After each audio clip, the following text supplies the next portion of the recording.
Sur la radio des ours 90.7 FM, on est toujours au Café Comptoir, juste derrière la gare de Valorcine. Et on reçoit sur le plateau Constant Van de Cavé, qui est garde champêtre à Valorcine. Alors bonjour Constant, merci beaucoup d'être sur le plateau de la radio des ours. Bonjour, merci de m'avoir invité.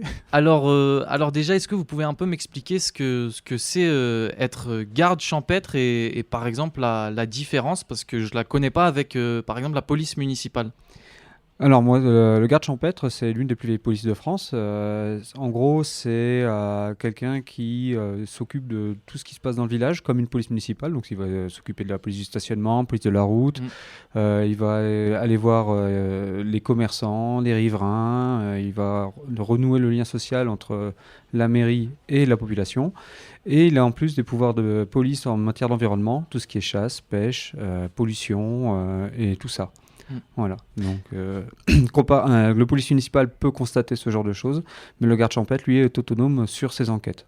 Voilà. D'accord, et vous êtes garde champêtre à Valorcine depuis combien de temps ? Alors je suis arrivé au 1er juillet dernier, ça fait 1 an. D'accord, donc c'est quand même assez neuf. Vous êtes de la région et vous étiez déjà garde champêtre avant d'arriver à Valorcine ? Alors non, moi je suis pas de la région, je suis du nord de la France et je viens de la gendarmerie en fait, je suis en reconversion professionnelle.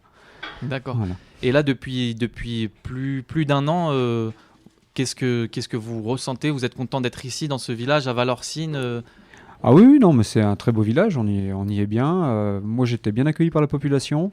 C'est un petit village où il fait bon vivre et il y a quand même pas mal de travail pour la tranquillité des riverains, de par les nuisances qu'il peut y avoir par le tourisme, les choses comme ça.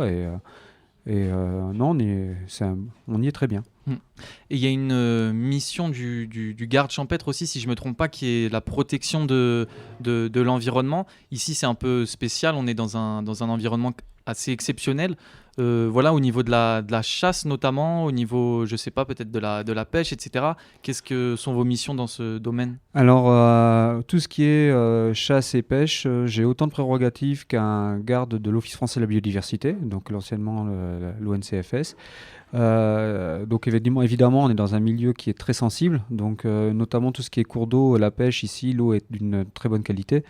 Et faut veiller à ce que elle le reste. Donc on essaie de faire respecter les règles. On fait beaucoup de prévention sur la pollution, sur l'environnement, et que les gens puissent vivre en harmonie en fait avec la nature, qu'on enlève les vieilles coutumes de brûlage qui ne sont plus aujourd'hui d'actualité et qu'on va vers la propreté de nos sites, qu'il faut les préserver un maximum, aussi bien pour la faune que pour la flore.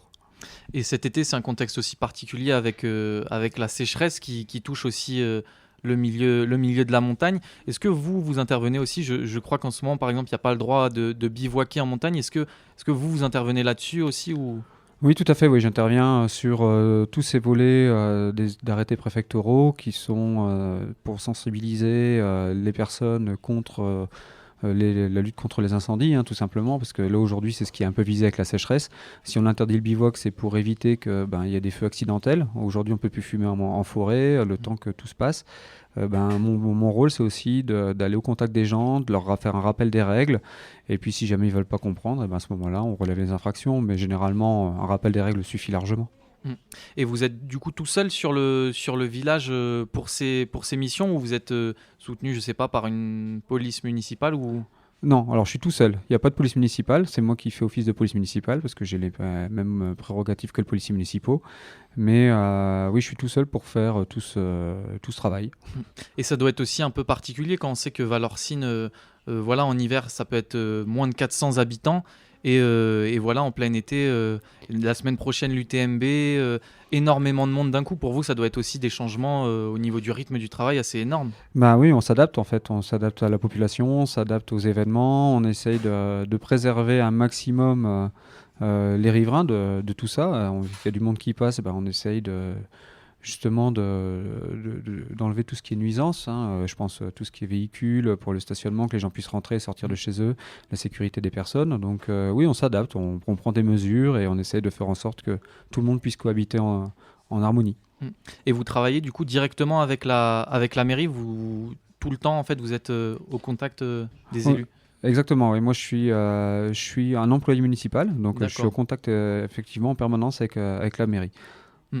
Et vous êtes aussi proche finalement des gens, même si vous êtes arrivé il y a un an, mais vous êtes proche des gens aussi un peu une police de proximité, on va dire, mais vous êtes... Oui, c'est ça, oui, tout à fait. Avec une police de proximité, je m'attelle à aller voir nos aînés pour voir si tout va bien chez eux, prendre des nouvelles. J'essaie d'aller voir les commerçants. Bon, quand c'est un peu la saison, on n'a pas tous le temps de voir tout le monde toutes les semaines, mais oui, je vais au contact de la population. J'essaie de voir si tout se passe bien chez eux Mm. et qu'ils n'ont pas de soucis, quoi. Et vous disiez que vous veniez de la gendarmerie, c'est ça que vous cherchiez aussi en tant que garde champêtre, peut-être voilà, cette proximité de village, un petit peu cette vie de village en tant que garde champêtre? Oui, c'est ça. En fait, ce que la gendarmerie ne peut plus faire, parce qu'elle n'a plus le temps, c'est plus les mêmes missions aujourd'hui, il avait à une certaine époque.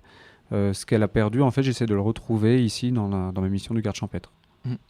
Et peut-être il y a l'aspect aussi d'un garde champêtre un peu moins répressif, on va dire. Enfin, les gens dans l'imaginaire, je pense qu'ils voient moins aussi un garde champêtre comme quelqu'un voilà, qui est là pour maintenir l'ordre, mais plus pour voilà, prévenir, aider, etc. C'est ça, moi, j'essaie de faire un maximum de prévention, Mm. justement en allant en contact avec la population et en expliquant aux gens, en fait, j'essaie de faire de l'éducation en expliquant aux gens ce qu'ils peuvent faire, ce qu'ils peuvent pas faire, et s'ils peuvent pas, pourquoi. C'est pas parce que ça me fait plaisir, c'est parce que c'est comme ça, c'est les nouvelles règles.